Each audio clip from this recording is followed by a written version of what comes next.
Praise the Lord, everybody. Wonderful greetings in the name of Jesus. This is the day that the Lord has made. We will rejoice and we will be exceedingly glad.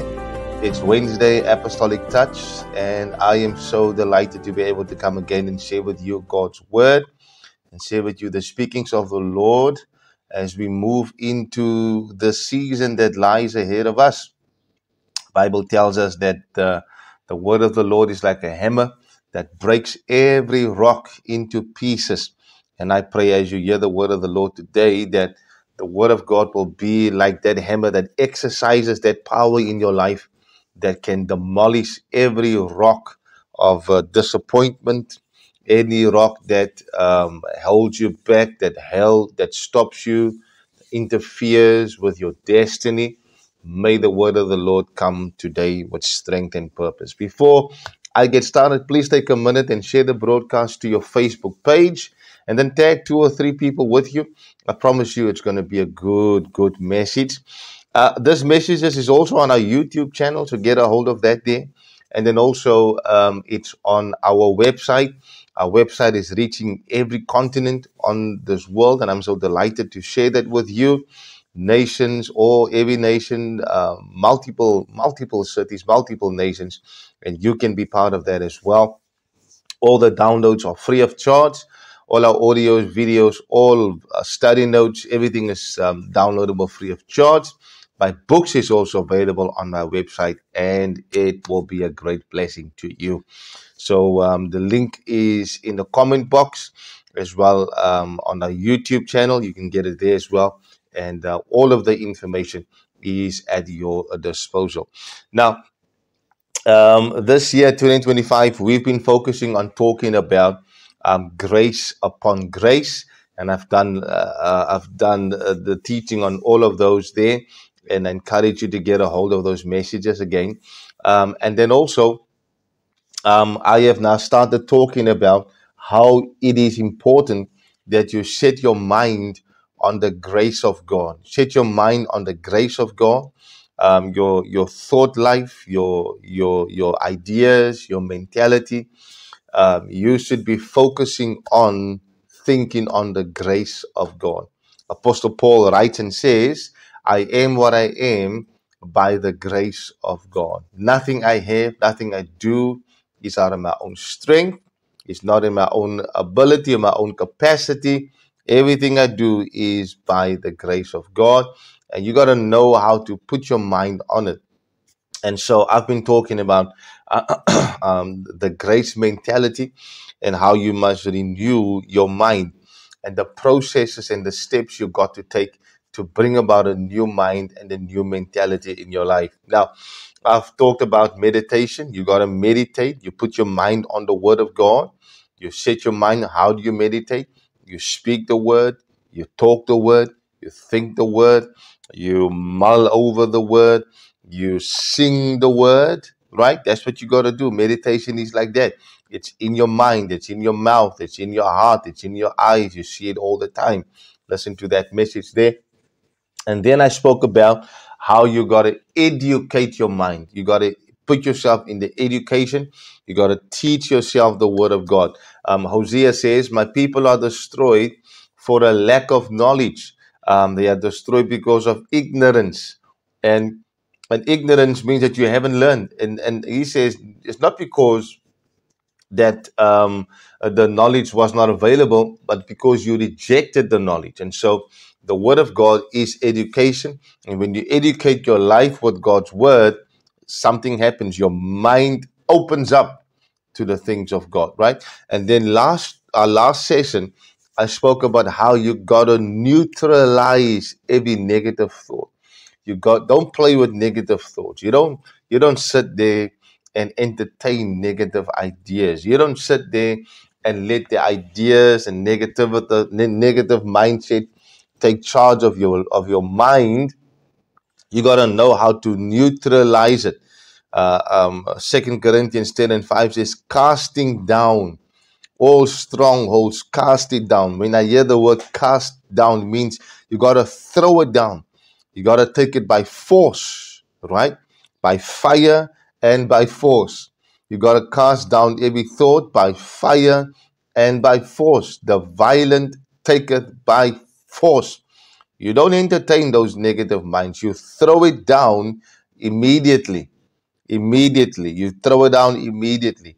You don't sit there and let your mind take the charge of your life. Negative thoughts take charge of your life. No, you begin to forcefully move it out of your life. Last week I spoke about how the eunuchs who stood in the room of Jezebel, and Jezebel was standing on the top floor, the Bible says, and Jehu came riding into the town, and he says, "Who is with me?" And the Bible says the eunuchs who were emasculated, had no strength, but for some reason or the other, they got the strength to throw Jezebel out of the window. Now, you and I both know Jezebel is not a woman. Jezebel is not a man. Jezebel is a spirit. It's a system. It's a mentality. It's an attitude, right? And the Bible says these eunuchs, they threw her down. They threw her out of the window. And that's what you got to do with systems, ideas, ideologies, mentalities that grab hold of your thinking. You got to know how to throw it down, throw it out, throw it down. Don't entertain it. This is force, man. Just imagine how these guys had to stand in the window. They worked in the bedroom of Jezebel. Don't let me preach that message. They worked in the bedroom of Jezebel, taking care of her room. And then by the power of God, I say by the power of the Holy Spirit, Jehu comes and says, "Who is with me?" And they throw her out the window. You got to be like those eunuchs who receive strength, who receive power, who receive the courage to throw something down that was manipulating them, controlling them, and subjected them to her mentality and her way of doing things. And I'm speaking to someone that are now are subjected to negative thoughts, subjected to strongholds in their mind, subjected to thoughts of abuse, subject of thoughts of violence, subject to thoughts of poverty, subject to thoughts of lack, insufficiency, subject to thoughts that says you're never going to make it. I'm speaking to someone who is subjected to thoughts that control your life, control you, and you don't seem to break through. I declare in the name of Jesus, throw it down, throw it down, throw it down, throw it over, throw it out, cast it down in the name of Jesus so that you can have victory. And the Bible says when they threw Jezebel down from the top floor, the dogs came and licked up the bones of Jezebel.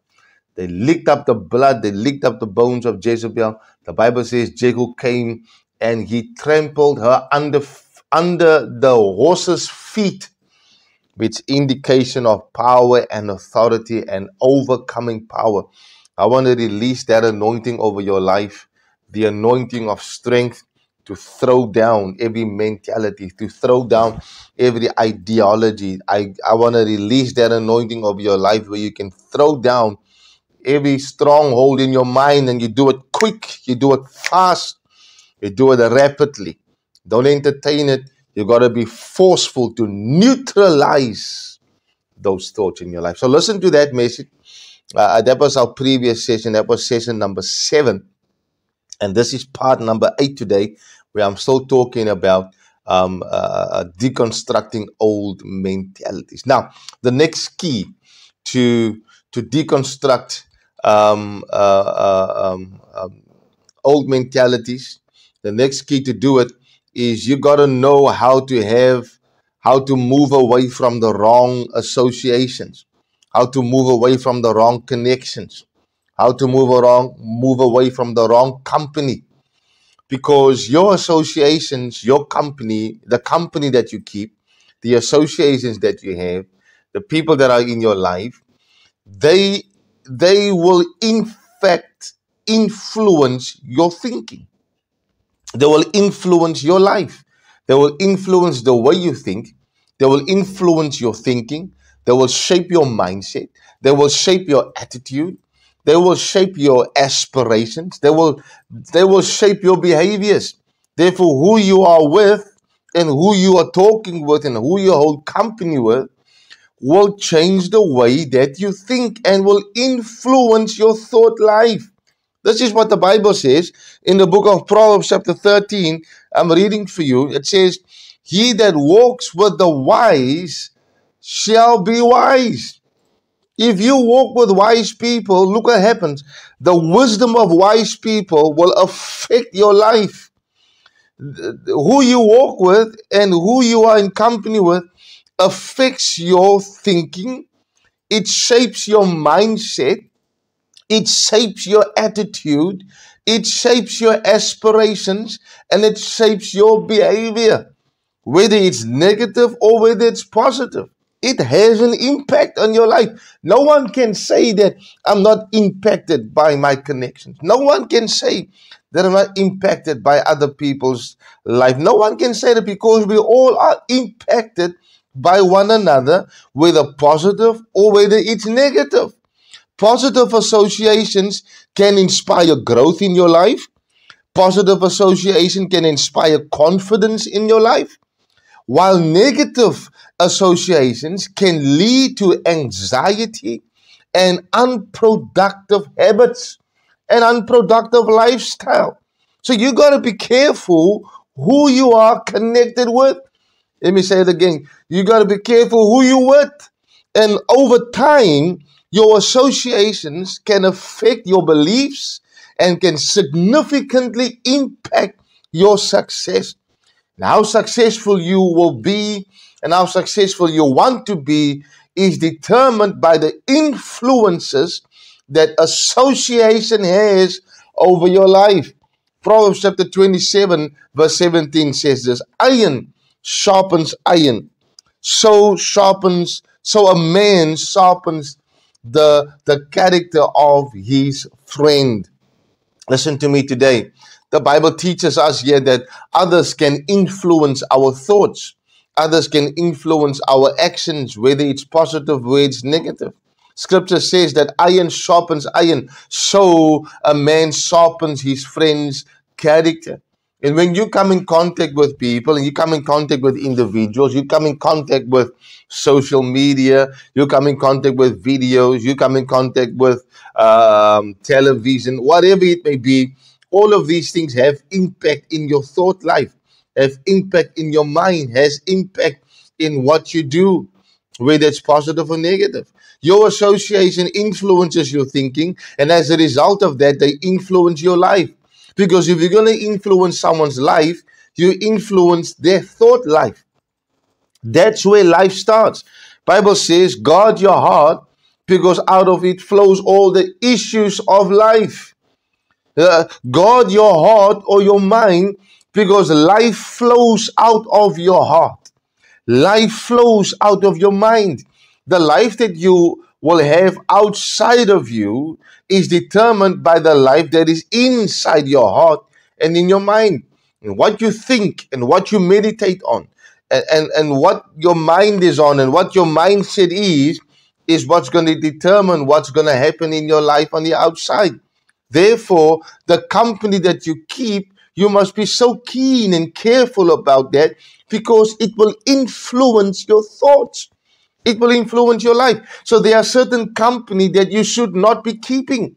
There are certain companies that you should be avoiding. There are certain individuals who are negative that you should not be entertaining, because it's going to influence your life. Company influence your mindset. It influence your attitude. The company you keep influence your expectations and your aspirations. The people you associate with affect your vision for your future.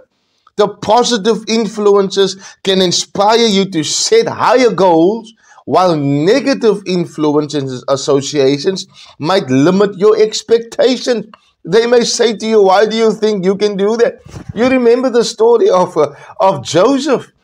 And Joseph comes to his brothers and says to them, listen, guys, I see you bowing down to me. I see how God elevates me above you. I see how God lifts me up.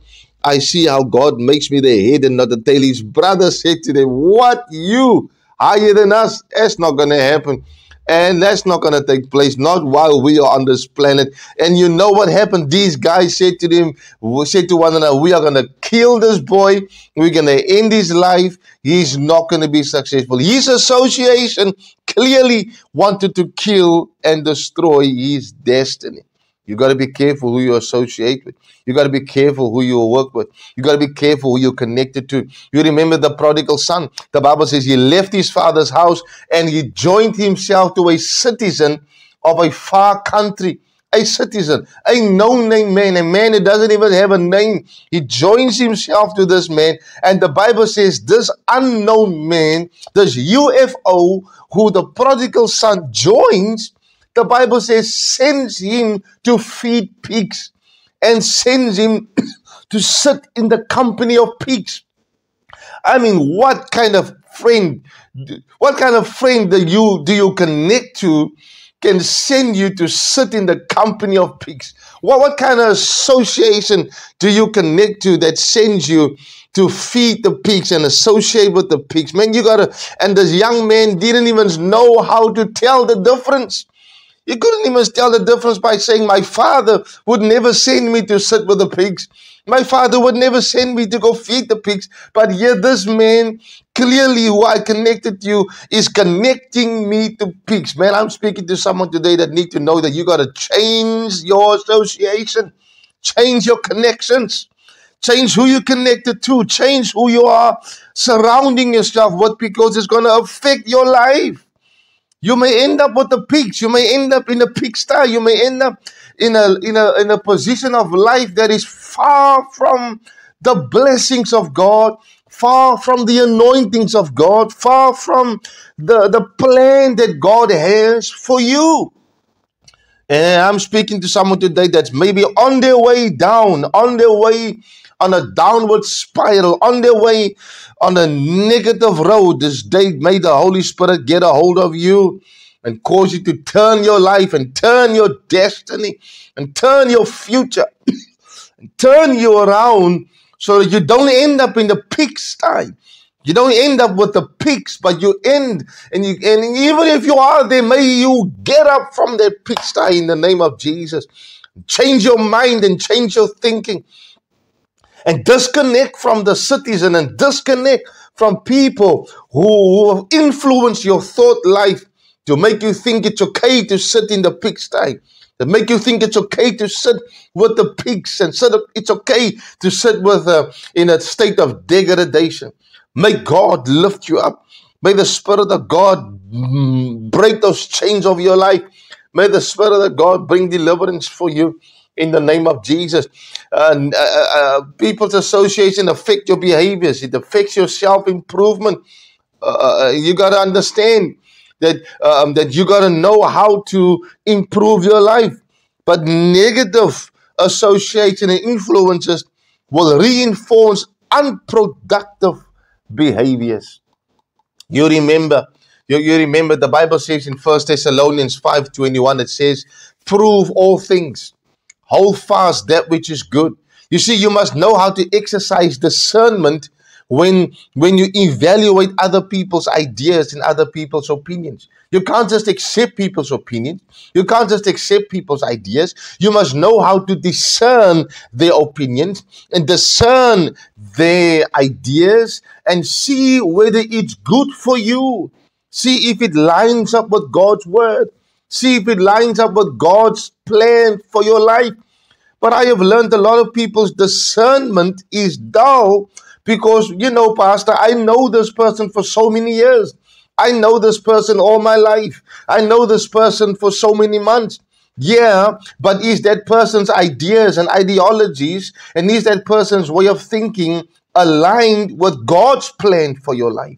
Is that person's ideologies and thinking aligned with the purpose of God for your life? Therefore, the Bible teaches us we must test We must prove, we must discern ideas, we must discern people's opinions. We must discern what people say and what people think. You can't just accept that it's right and can't just accept that it's true. Your discernment cannot be dull. Your discernment cannot lose its potency. You must be able to prove it. And that word prove means to investigate. It means to test. It means to assess. Come on now, you got to learn how to do that. Otherwise, you will follow every idea. Otherwise, every plan, every idea, every thought pattern of someone else can affect your life and cause you to move away from the plan of God for your life. What's more important for you, the plan of God or associations that doesn't lead you to where God wants you to be? What's more important for you, the purpose of God or a connection that doesn't lead you into the destiny of God? What's more important for you, the will of God for your life or that connection or that association that doesn't even move you into the plan and the desire and the destiny God has for you? What's more important for you? You got to learn how to cut ties and discern this thing. Apostle Paul writes and says in First Timothy 4:1, it says, now the Spirit speaks expressly that in the latter time some shall depart from the faith, giving heed to seducing spirits and doctrines of devil. Here he's teaching us that the Bible says that false teachings and false doctrines will come up, and people have been moved away by false teachings, moved away by false doctrines. And here the scripture encourages us to be cautious of those who might lead you astray. They may lead you astray because you haven't educated your mind with the word of God. You haven't educated the mind with the speakings of God. You haven't educated your mind with the gospel of Christ. And that's part of this process of building new thought patterns by you educating your mind with God's word so that you cannot be swayed by false doctrines. So you cannot be led away and caused to move away from the things of God in your life. You got to learn how to put it. Otherwise, a false doctrine, a false teacher, a false script, a false doctrines of devils can come and teach you and lead you away from that which God wants you to be and where God wants you to be. You got to reinforce your thinking, reinforce your mind, educate your mind with God's word. Listen, I want to show you some examples of those who were influenced by others. Look at this. The Bible says Adam and Eve were influenced by the serpent who led them to believe that what God said to them was a lie. He led them to believe that what God's words and God's commandments was to keep them behind. This is what the Bible says in Genesis 3, verse 1 and 7. Now the serpent was more subtle than any beast, right? He was more subtle than anything in that God has ever made and see. And he said to the woman, had God said, you shall not eat of every tree of the garden? And the woman said unto the serpent, we may eat from the fruit of the trees of the garden, but the fruit of the tree which is in the midst of the garden, God said, you shall not eat thereof, lest you will die. And the serpent said to him, you will not die. You will not die, for you will not die, for God knows that in the day you eat of this, your eyes will be open, and as God's knowing good and evil. But God did say, if you eat of this thing, you will not be where I want you to be. Hallelujah. But because they listened to the serpent, and he influenced their thinking, and he influenced their mentality, and he influenced their thought life. And the Bible says God comes and he looks for Adam and Eve, and they're hiding in the garden, hiding from God, and says, Lord, we were naked, we hid from you. God said, who told you that? Who told you that? We all know what happened. They lost their dominion. They lost their authority. They were excommunicated out of the garden, lost the privileges of being in the garden, lost the privileges of having all the prosperity, the blessings, the favors of God, the rivers that came into the garden, that fed them, that nurtured them. They lost it because they were influenced by the serpent's methods and the serpent's way of thinking. I come to tell you this morning, I come to tell you today, I come to tell you this hour, you got to be careful who you listen to. You got to be careful who you spend time with. You got to be careful the company that you keep. You got to be careful of the influences in your life, because it's affecting your life. It's going to change your life. It's going to affect the way that you do it. You want to build new thought patterns. You want to build a new life. Then you got to know how to disconnect from wrong influences. Let me finish one more time, one more example, then I'm going to close. King Solomon, the Bible says, he had almost 1,000 wives, married to 1,000 wives. And the Bible says, as Solomon was married to these 1,000 wives, 1 Kings 11, 4-6 says the following: it came to pass when Solomon was old that his wives turned away his heart after other gods, and his heart was not perfect with the Lord his God, as was the heart of David his father. And Solomon, the Bible says, he did evil in the sight of the Lord, and went not fully after the Lord his God as his father David. Because of Solomon's wives and because of all the wives that he had, he was influenced to worship other gods.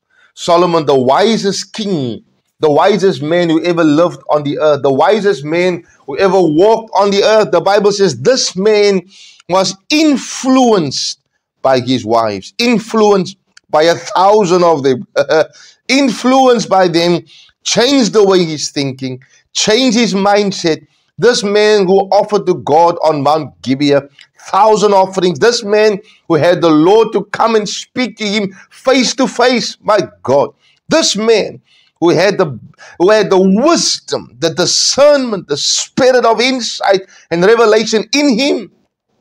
The Bible says he was influenced by external voices, influenced by the wives that he had, influenced by his wives who served all foreign gods, who were all women who didn't serve the God of Abraham, Isaac, and Jacob. And because he was so connected to them, all of them influenced his mind, influenced his thinking, influenced his ideas. And the Bible said because of this, he no longer served God. He no longer served the God of his father David. He no longer served the God of his father, and he went in a different direction. And the Bible says that because of this, Solomon did evil in the sight of the Lord. Man, we got to be so careful. We got to be so watchful. We got to be so vigilant. We got to be so on guard. Our discernment has got to be right. Our mind has got to be right. Be careful who you listen to. Be careful who speaks to you. Be careful who comes and just pops a thought in your mind. You just say something. That one thing that one person may say can be one thing that can lead you away from the plan and the purposes of God. I come today under the grace of God, under the anointing of the Lord, as a man of God, as a prophet of God. I come today and I say to you, if you want to change your life, change your thinking. If you want to change your thinking, change who you listen to. Change your company. Be aware of the company you keep. Be aware of the people that speak in your life. Be aware of those who speak to you and speak over you, because they may just say something that can lure you away and change your life forever and move away from the destiny and the purpose of God. Man, I hope that you've enjoyed this time today. I have certainly enjoyed it. And I hope that you will listen to this message again and just take some time and download this message, watch the video, listen to the audio in your car while you're driving. Listen, take the video, take the notes, sit down and take 30 minutes out of your day and listen to this, watch it again, study it, and get it in you, Let the word of the Lord sit in you. Be like a tree planted by the rivers of water, bringing forth its fruit in its season, and its leaves shall not wither. Man, I pray God's richest blessings upon your life. I pray God's favor upon your life. I pray that as you move forward now, that your life will do better, that your life will increase, and that favor will be upon your life. Man, I'm looking forward to come again on the next time to share with you God's word. If you're in our area on Sunday morning, come and join us for church. It's going to bless you, and it's going to be a great blessing and empowerment in your life. And then also Monday night is our Bible school for pastors and leaders, and those who want to be in a ministry, come and join us. We have a Zoom meeting. The link is also in our comment box. You can join me, and I'm coming to Lavender Hill on the 26th of October. If you're in the area, join me. It's going to be a blessing. God bless you. God keep you. God make his face shine upon you, and I'm looking forward to see you on the next time. Bye-bye, everybody.